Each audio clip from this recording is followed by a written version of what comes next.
बोल गुरुदेव भगवान की जय। प्यारे कृष्ण कन्हैया लाल की जय। पद्म पुराण स्वर्ग खंड। ब्रह्मचारी के पालन करने योग्य नियम।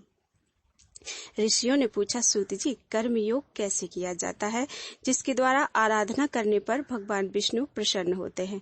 महाभाग, आप वक्ताओं में श्रेष्ठ हैं, अतः हमें यह बताइए जिसके द्वारा मुमुक्षु पुरुष सबके ईश्वर भगवान श्री हरि की आराधना कर सके, वह समस्त लोगों की रक्षा करने वाला धर्म क्या वस्तु है, उसका वर्णन कीजिए।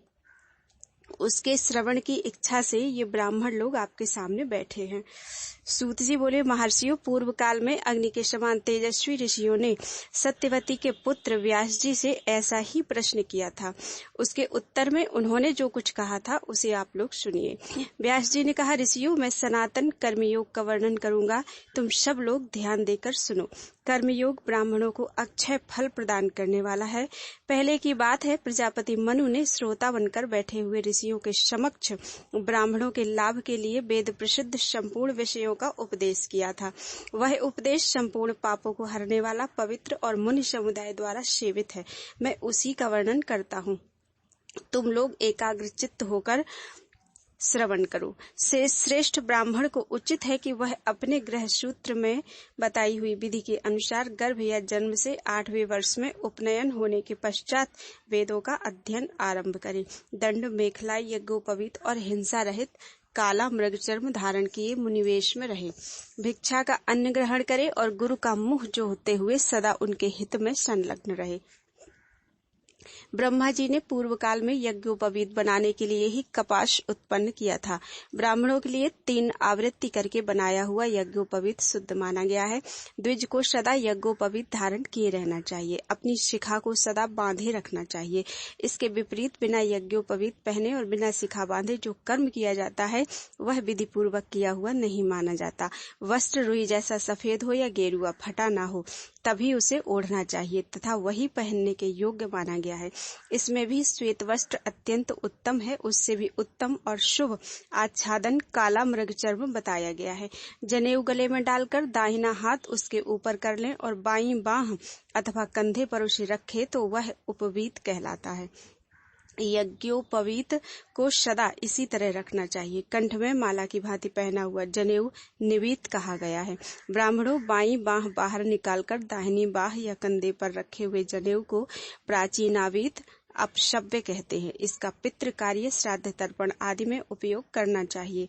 हवन गृह में, गौशाला में, होम और जप के समय, स्वाध्याय में, भोजन काल में, ब्राह्मणों के समीप रहने पर, गुरुजनों तथा दोनों काल की संध्या की उपासना के समय तथा साधु पुरुषों से मिलने पर सदा उपवीत के ढंग से ही जनेऊ पहनना चाहिए। यही सनातन विधि है। ब्राह्मण के लिए 3 आवृत्ति की हुई मूंज की मेखला बनानी चाहिए। मूंज न मिलने पर कुछ से भी मेखला बनाने का विधान है। मेखला में गांठ या 1 या 3 होनी चाहिए। द्विज बांस अथवा पलास का दंड धारण करे।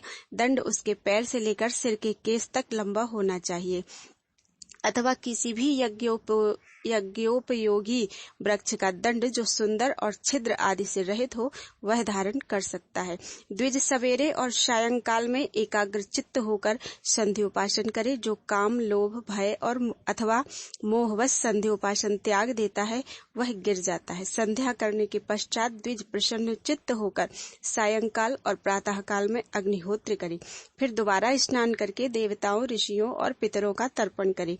इसके बाद पत्र, पुष्प, फल, जौ और जल आदि से देवताओं की पूजा करें। प्रतिदिन आयु और आरोग्य की सिद्धि के लिए तंद्रा और आलस्य आदि का परित्याग करके मैं अमुक हूँ और आपको प्रणाम करता हूँ, इस प्रकार अपने नाम, गोत्र आदि का परिचय देते हुए धर्मतः अपने से बड़े पुरुषों को विधि पूर्वक प्रणाम करें और इस प्रकार गुरुजनों को नमस्कार करने का स्वभाव बना ले। नमस्कार करने वाले ब्राह्मण को बदले में आयुष्मान भव सौम्य कहना चाहिए तथा उसके नाम के अंत में प्लुताकार का उच्चारण होना चाहिए। यदि नाम हलंत हो तो अंतिम हल के आदि का अक्षर प्लुत बोलना चाहिए, यानी 3 मात्रा का। जो ब्राह्मण प्रणाम के बदले उक्त रूप से आशीर्वाद देने की विधि नहीं जानता वह विद्वान पुरुष के द्वारा प्रणाम करने के योग्य नहीं है। जैसा शूद्र है वैसा ही वह भी है। अपने दोनों हाथों को विपरीत दिशा में करके गुरु के चरणों का स्पर्श करना उचित है, अर्थात अपने बाएं हाथ से गुरु के बाएं चरण का और दाहिने हाथ से दाहिने चरण का स्पर्श करना चाहिए। शिष्य जिनसे लौकिक, वैदिक तथा आध्यात्मिक ज्ञान प्राप्त करता है उन गुरुदेव को वह पहले प्रणाम करे। जल, भिक्षा, फूल और समिधा इन दूसरे दिन के लिए संग्रह करे। इन्हें दूसरे दिन के लिए संग्रह ना करे, प्रतिदिन जाकर आवश्यकता के अनुसार ले आए। देवता के निमित्त किए जाने वाले कार्यों में भी जो इस तरह के दूसरे आवश्यक सामान हैं, उनका भी अन्य समय के लिए संग्रह ना करे। ब्राह्मण से भेंट होने पर कुशल पूछे, क्षत्रिय से अनामय, वैश्य से क्षेम और शूद्र से आरोग्य का प्रश्न करे। उपाध्याय यानी गुरु, पिता, बड़े भाई, राजा, मामा, ससुर, नाना, दादा वर्ण में अपने से श्रेष्ठ व्यक्ति तथा पिता का भाई ये पुरुषों में गुरु माने गए हैं। माता, नानी, गुरुपत्नी, बुआ, मौसी, सास, दादी, बड़ी बहन और दूध पिलाने वाली धाय इन्हें स्त्रियों में गुरु माना गया है। यह गुरुवर्ग माता और पिता के संबंध से है, ऐसा जानना चाहिए तथा मन, वाणी और शरीर की क्रिया द्वारा इनके अनुकूल आचरण करना चाहिए। गुरुजनों को देखते ही उठकर खड़ा हो जाए और हाथ जोड़कर प्रणाम करे। इसके साथ एक आसन पर ना बैठे, इनसे विवाद ना करे। अपने जीवन की रक्षा के लिए भी गुरुजनों के साथ द्वेषपूर्वक बातचीत ना करे।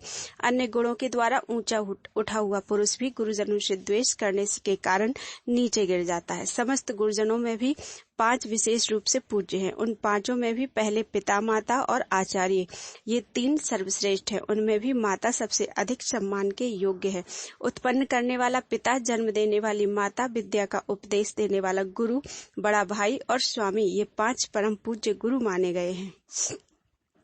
कल्याणकामी पुरुष को चाहिए कि अपने पूर्ण प्रयत्न से अथवा प्राण त्याग कर भी इन 5 का विशेष रूप से सम्मान करे। जब तक पिता और माता ये दोनों जीवित हों तब तक सब कुछ छोड़कर पुत्र उनकी सेवा में संलग्न रहे। माता पिता यदि पुत्र के गुणों से भली भांति प्रसन्न हो तो वह पुत्र उनकी सेवा रूप कर्म से ही संपूर्ण धर्मों का फल प्राप्त कर लेता है। माता के समान देवता और पिता के समान गुरु दूसरा नहीं है। उनके किए हुए उपकारों का बदला भी किसी तरह नहीं हो सकता। अतः मन, वाणी और क्रिया द्वारा सदा उन दोनों का प्रिय करना चाहिए। उनकी आज्ञा के बिना दूसरे किसी धर्म का आचरण ना करें, परंतु यह निषेध मोक्ष रूपी फल देने वाले नित्य नैमित्तिक कर्मों को छोड़कर ही लागू होता है। मोक्ष के साधनभूत नित्य नैमित्तिक कर्म अनिवार्य हैं, उनका अनुष्ठान होना ही चाहिए। उनके लिए किसी की अनुमति लेना आवश्यक नहीं है। यह धर्म के सार तत्व का उपदेश किया गया है। यह मृत्यु के बाद भी अनंत फल को देने वाला है। उपदेशक गुरु की विधिवत आराधना करके उनकी आज्ञा से घर लौटने वाला शिष्य इस लोक में विद्या का फल भोगता है और मृत्यु के पश्चात स्वर्ग जाता है। ज्येष्ठ भ्राता पिता के समान है। जो मूर्ख उसका अपमान करता है वह उस पाप के कारण मृत्यु के बाद घोर नरक में पड़ता है। सत्पुरुषों के मार्ग पर चलने वाले पुरुष को स्वामी का सदा सम्मान करना चाहिए। इस संसार में माता का अधिक उपकार है, इसलिए उसका अधिक गौरव माना गया है। मामा, चाचा, ससुर, ऋत्विज और गुरुजनों से मैं अमुक हूँ ऐसा कहकर बोले और खड़ा होकर उनका स्वागत करे। यज्ञ में दीक्षित पुरुष यदि अवस्था में अपने से छोटा हो तो भी उसे नाम लेकर नहीं बुलाना चाहिए। धर्मज्ञ पुरुष को उचित है कि वह उसे भो और भवत आदि कहकर बात करे, अर्थात आप कहकर बात करे। ब्राह्मण और क्षत्रिय आदि के द्वारा भी वह सदा सादर नमस्कार के योग्य और पूजनीय है। उसे मस्तक झुकाकर प्रणाम करना चाहिए। क्षत्रिय आदि यदि ज्ञान, उत्तम कर्म एवं श्रेष्ठ गुणों से युक्त होते हुए अनेक शास्त्रों के विद्वान हों तो भी ब्राह्मण के द्वारा नमस्कार के योग्य कदापि नहीं है। ब्राह्मण अन्य सभी वर्णों के लोगों से स्वस्ति कहकर बोले, यह श्रुति की आज्ञा है। एक वर्ण के पुरुष को अपने समान वर्ण वालों को प्रणाम ही करना चाहिए। समस्त वर्णों के गुरु ब्राह्मण हैं। ब्राह्मणों के गुरु अग्नि है। स्त्री का एकमात्र गुरु पति है और अतिथि सबका गुरु है। विद्या, कर्म, वय, भाई, बंधु और कुल ये 5 सम्मान के कारण बताए गए हैं। इनमें पिछलों की अपेक्षा पहले उत्तरोत्तर श्रेष्ठ है। ब्राह्मणादि 3 वर्णों में जहाँ इन 5 में से अधिक एवं प्रबल गुण होते हैं वहीं सम्मान के योग्य समझा जाता है। 10वीं यानी 90 वर्ष से ऊपर की अवस्था को प्राप्त हुआ शूद्र भी सम्मान के योग्य होता है। ब्राह्मण, स्त्री, राजा, नेत्रहीन, वृद्ध, भार से पीड़ित मनुष्य, रोगी तथा दुर्बल को जाने के लिए मार्ग देना चाहिए। ब्रह्मचारी प्रतिदिन मन और इंद्रियों को संयम में रखते हुए शिष्ट पुरुषों के घर से भिक्षा ले आए तथा गुरु को निवेदन कर दे। फिर गुरु उसमें से जितना भोजन के लिए दें, उनकी आज्ञा के अनुसार उतना ही लेकर मौन भाव से भोजन करे। उपनयन संस्कार से युक्त श्रेष्ठ ब्राह्मण भवत शब्द का पहले प्रयोग करके अर्थात भवति भिक्षाम में देहि कहकर भिक्षा मांगे। क्षत्रिय ब्रह्मचारी वाक्य के बीच में और वैश्य अंत में भवत शब्द का प्रयोग करे, अर्थात क्षत्रिय भिक्षाम भवति में देहि और वैश्य भिक्षाम में देहि भवति कहे। ब्रह्मचारी सबसे पहले अपनी माता, बहन अथवा मौसी से भिक्षा मांगे। अपने सजातीय लोगों के घर में ही भिक्षा मांगे अथवा सभी वर्णों के घर से भिक्षा ले आए। भिक्षा के संबंध में दोनों ही प्रकार का विधान मिलता है, किंतु पतित आदि के घर से भिक्षा लाना वर्जित है। जिनके यहाँ वेदाध्ययन और यज्ञों की परंपरा बंद नहीं है, जो अपने कर्म के लिए सर्वत्र प्रशंसित हैं, उन्हीं के घरों से जितेंद्रिय ब्रह्मचारी प्रतिदिन भिक्षा ले आए। गुरु के कुल में भिक्षा ना मांगे, अपने कुटुंब, कुल और संबंधियों के यहाँ भी भिक्षा के लिए ना जाए। यदि दूसरे घर ना मिले तो यथासंभव ऊपर बताए हुए पूर्व ग्रहों का परित्याग करके भिक्षा ले सकता है। यदि पूर्व कथनानुसार योग्य घर मिलना असंभव हो जाए तो समूचे गांव में भिक्षा के लिए विचरण करे। उस समय मन को काबू में रखकर मौन रहे और इधर उधर दृष्टि ना डाले। इस प्रकार सरल भाव से आवश्यकता अनुसार भिक्षा का संग्रह करके भोजन करे। सदा जितेंद्रिय रहे, मौन रहकर एवं एकाग्रचित्त हो व्रत का पालन करने वाला ब्रह्मचारी प्रतिदिन भिक्षा के अन्न से ही जीवन निर्वाह करे। एक स्थान का अन्न ना खाए। भिक्षा से किया हुआ निर्वाह ब्रह्मचारी के लिए उपवास के समान माना गया है। ब्रह्मचारी भोजन को सदा सम्मान की दृष्टि से देखे, गर्भ में आकर अन्न की ग्रहणा ना करे, उसे देखकर हर्ष प्रकट करे, मन में प्रसन्न हो और सब प्रकार से उसका अभिनंदन करे। अधिक भोजन आरोग्य, आयु और स्वर्गलोक की प्राप्ति में हानि पहुंचाने वाला है। वह पुण्य का नाशक और लोक निंदित है, इसलिए उसका परित्याग कर देना चाहिए। पूर्वाभिमुख होकर अथवा सूर्य की ओर मुंह करके अन्न का भोजन करना उचित है। उत्तराभिमुख होकर कदापि भोजन ना करे, यह भोजन की सनातन विधि है। भोजन करने वाला पुरुष हाथ पैर धोकर शुद्ध स्थान में बैठकर पहले जल से आचमन करे, फिर भोजन के पश्चात भी उसे 2 बार आचमन करना चाहिए। भोजन करके जल पीकर सोकर उठने पर और स्नान करने पर, गलियों में घूमने पर, ओठ चाटने या स्पर्श करने पर, वस्त्र पहनने पर, वीर्य मूत्र और मल का त्याग करने पर, अनुचित बात कहने पर, थूकने पर, अध्ययन आरंभ करने के समय, खांसी तथा दम उठने पर, चौराहे या शमशान भूमि में घूमकर लौटने पर तथा दोनों संध्याओं के समय श्रेष्ठ द्विज आचमन किए होने पर भी फिर आचमन करे। चांडालों और म्लेच्छों के साथ बात करने पर, स्त्रियों, शूद्रों तथा जूठे मुंह वाले पुरुषों से वार्तालाप होने पर, जूठे मुंह वाले पुरुष अथवा जूठे भोजन को देख लेने पर तथा आंसू या रक्त गिरने पर भी आचमन करना चाहिए। अपने शरीर से स्त्रियों का स्पर्श हो जाने पर, अपने बालों तथा खिसक कर गिरे हुए वस्त्र का स्पर्श कर लेने पर धर्म की दृष्टि से आचमन करना उचित है। आचमन के लिए जल ऐसा होना चाहिए जो गर्म ना हो, जिसमें फेन ना हो तथा जो खारा ना हो। पवित्रता की इच्छा रखने वाला पुरुष सर्वदा पूर्वाभिमुख या उत्तराभिमुख बैठकर ही आचमन करे। उस समय सिर अथवा गले को ढके रहे तथा बाल और चोटी को खुला रखे। कहीं से आया हुआ पुरुष दोनों पैरों को धोए बिना पवित्र नहीं होता। विद्वान पुरुष सीढ़ी पर या जल में खड़ा होकर अथवा पगड़ी बांधे आचमन ना करे। बरसती हुई धारा के जल से अथवा खड़ा होकर या हाथ से उलीचे हुए जल के द्वारा आचमन करना उचित नहीं है। एक हाथ से दिए हुए जल के द्वारा अथवा बिना यज्ञोपवीत के भी आचमन करना निषिद्ध है। खड़ाऊ पहने हुए अथवा घुटनों के बाहर हाथ करके भी आचमन करना नहीं चाहिए। बोलते, हंसते, किसी की ओर देखते तथा बिछौने पर लेटे हुए भी आचमन करना निषिद्ध है। जिस जल को अच्छी तरह देखा ना गया हो, जिसमें फेन आदि हो, जो शूद्र के द्वारा अथवा अपवित्र हाथों से लाया गया हो तथा जो खारा हो, ऐसे जल से भी आचमन करना अनुचित है। आचमन के समय अंगुलियों से शब्द ना करे, मन में दूसरी कोई बात ना सोचे। हाथ से बिलोड़े हुए जल के द्वारा भी आचमन करना निषिद्ध है। ब्राह्मण उतने ही जल से आचमन करने पर पवित्र हो सकता है जो हृदय तक पहुंच सके। क्षत्रिय कंठ तक पहुंचने वाले आचमन के जल से शुद्ध होता है। वैसे जिह्वा से जल का आस्वादन मात्र कर लेने से पवित्र होता है और स्त्री तथा शूद्र जल के स्पर्श मात्र से शुद्ध हो जाते हैं। अंगूठे की जड़ के भीतर की रेखा में ब्रह्म तीर्थ ब्राह्म तीर्थ बताया जाता है। अंगूठे और तर्जनी के बीच के भाग को पितृ तीर्थ कहते हैं। कानी उंगली के मूल से पीछे का भाग प्राजापत्य तीर्थ कहलाता है। अंगुलियों का अग्रभाग देव तीर्थ माना गया है, उसी को आर्ष तीर्थ भी कहते हैं तथा मध्य में आग्नेय तीर्थ है, उसी को सौमिक तीर्थ भी कहते हैं। यह जानकर मनुष्य मोह में नहीं पड़ता। ब्राह्मण सदा ब्राह्म तीर्थ से ही आचमन करे अथवा देव तीर्थ से आचमन की इच्छा रखे, किंतु पितृ तीर्थ से कदापि आचमन ना करे।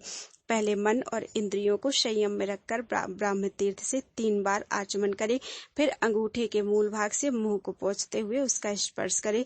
तत्पश्चात अंगूठे और अनामिका दोनों उंगलियों से दोनों नेत्रों का स्पर्श करे। फिर तर्जनी और अंगूठे के योग से नाक के दोनों छिद्रों का, कनिष्ठा और अंगूठे के संयोग से दोनों कानों का, संपूर्ण अंगुलियों के योग से हृदय का, करतल से मस्तक का और अंगूठे से दोनों कंधों का स्पर्श करे। द्विज 3 बार जो जल का आचमन करता है उससे ब्रह्मा, विष्णु और महादेव जी तृप्त होते हैं, ऐसा हमारे सुनने में आया है। मुख का परिमार्जन करने से गंगा और यमुना को तृप्ति होती है। दोनों नेत्रों के स्पर्श से सूर्य और चंद्रमा प्रसन्न होते हैं। दोनों नेत्रों के स्पर्श से सूर्य और चंद्रमा प्रसन्न होते हैं। नासिका के दोनों छिद्रों का स्पर्श करने से अश्विनी कुमारों की तथा कानों के स्पर्श से वायु और अग्नि की तृप्ति होती है। हृदय के स्पर्श से संपूर्ण देवता प्रसन्न होते हैं और मस्तक के स्पर्श से वह अद्वितीय पुरुष अंतर्यामी प्रसन्न होता है। मधुपर्क, सोमरस, पान, फल, मूल तथा गन्ना, इन सब के खाने पीने में मनुजी ने दोष नहीं बताया है, उससे मुख जूठा नहीं होता। अन्न खाने या जल पीने के लिए प्रवृत्त होने वाले मनुष्य के हाथ में यदि कोई वस्तु हो तो उसे पृथ्वी पर रखकर आचमन के पश्चात उस पर भी जल छिड़क देना चाहिए। जिस जिस वस्तु को हाथ में लिए हुए मनुष्य अपना मुंह जूठा करता है उसे यदि पृथ्वी पर ना रखे तो वह स्वयं भी अशुद्ध ही रह जाता है। वस्त्र आदि के विषय में विकल्प है, उसे पृथ्वी पर रखा भी जा सकता है और नहीं भी। उसका स्पर्श करके आचमन करना चाहिए। रात के समय जंगल में चोर और व्याघ्रों से भरे हुए रास्ते पर चलने वाला पुरुष द्रव्य हाथ में लिए हुए भी मलमूत्र का त्याग करके दूषित नहीं होता। यदि दिन में शौच जाना हो तो जनेऊ को दाहिने कान पर चढ़ाकर उत्तराभिमुख होकर मलमूत्र का त्याग करे। यदि रात्रि में जाना पड़े तो दक्षिण की ओर मुंह करके बैठना चाहिए। पृथ्वी को लकड़ी, पत्ते, मिट्टी, ढेले अथवा घास से ढककर तथा अपने मस्तक को भी वस्त्र से आच्छादित करके मलमूत्र का त्याग करना चाहिए। किसी पेड़ की छाया में, कुएं के पास, नदी के किनारे, गौशाला, देव मंदिर तथा जल में, रास्ते पर, राख पर, अग्नि में तथा शमशान भूमि में भी मलमूत्र का त्याग नहीं करना चाहिए। गोबर पर, काठ पर, बहुत बड़े वृक्ष पर तथा हरी भरी घास में भी मलमूत्र करना निषिद्ध है। खड़े होकर तथा नग्न होकर भी मलमूत्र का त्याग नहीं करना चाहिए। पर्वत मंडल में, पुराने देवालय में, बावी पर तथा किसी भी गड्ढे में मलमूत्र का त्याग वर्जित है। चलते चलते भी पाखाना और पेशाब नहीं करना चाहिए।